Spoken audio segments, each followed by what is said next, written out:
ওরে আমার দয়ালাই না দেখাও দেখি রে আমার মুর্শিদাই না দেখাও দেখি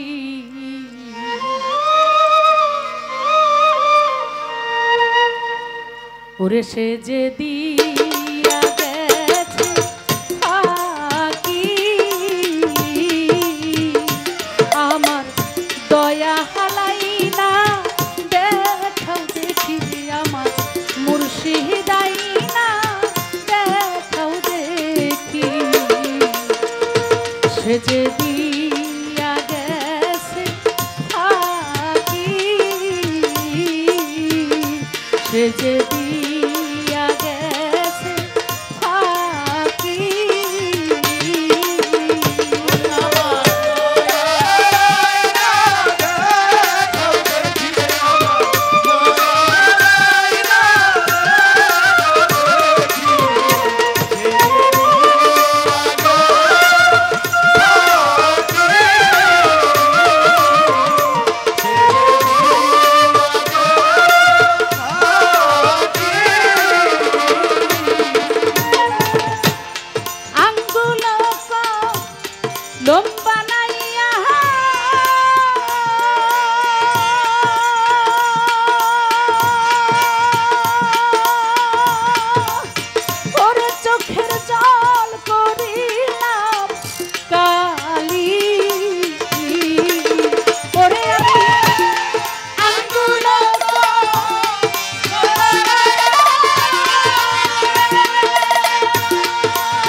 আমার বান্ধবের নাম লেখি আমার মুর্শিদের নাম লেখি আমার দয়া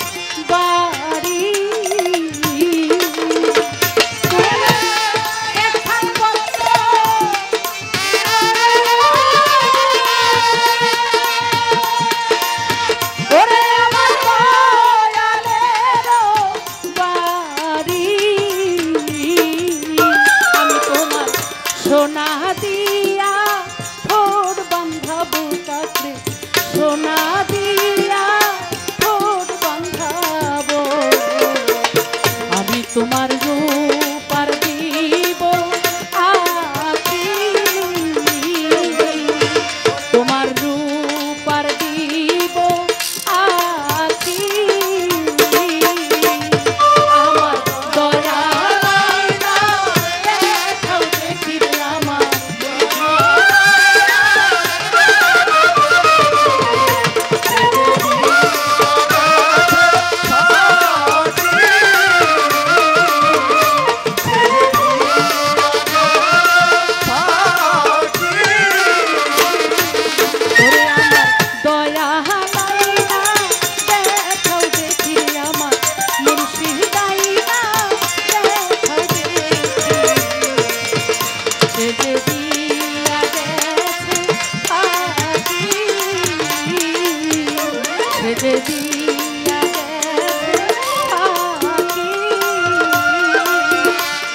সে যে দিয়া গেছে ফাঁকি।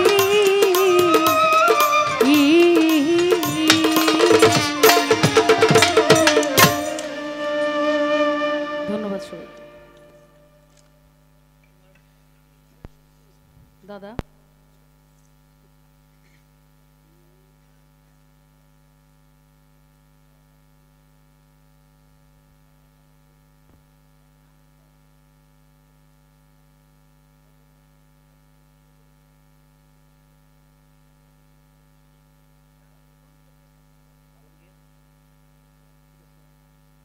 পালা গানও করতাম, এইরকম একটা অবস্থা ছিল।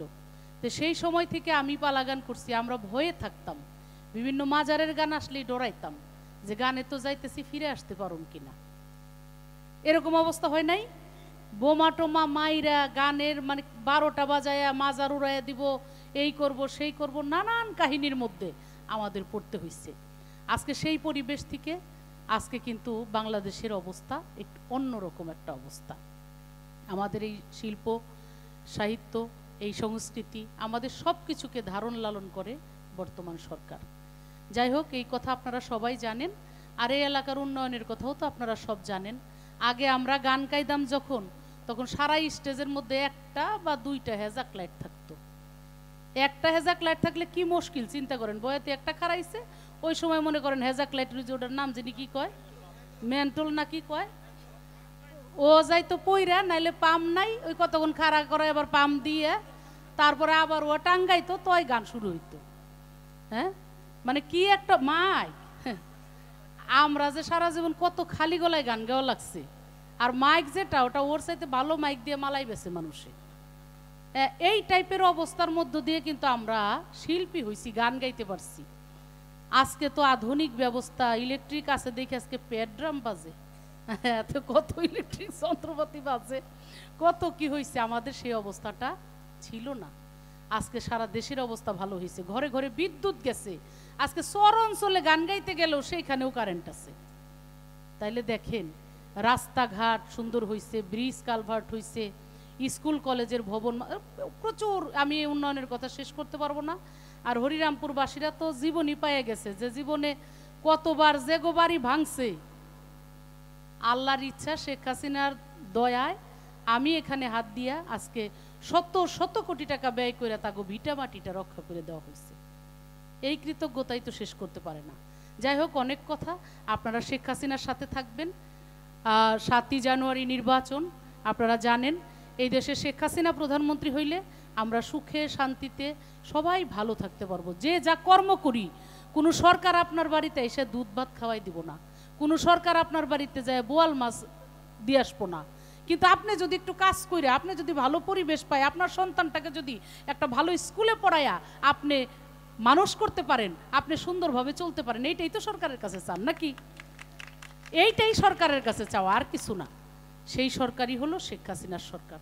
আপনারা শেখ হাসিনার সরকারের পাশে থাকবেন। 7ই জানুয়ারি আপনারা নির্বাচনীমুখী হবেন, ভোট কেন্দ্রে যাবেন, কারো কথা শুনবেন না, আপনার ভোটটা আপনি দিবেন, আপনি ভোট কেন্দ্রে যাবেন, এই আশাবাদ ব্যক্ত করে এই তুমি কও।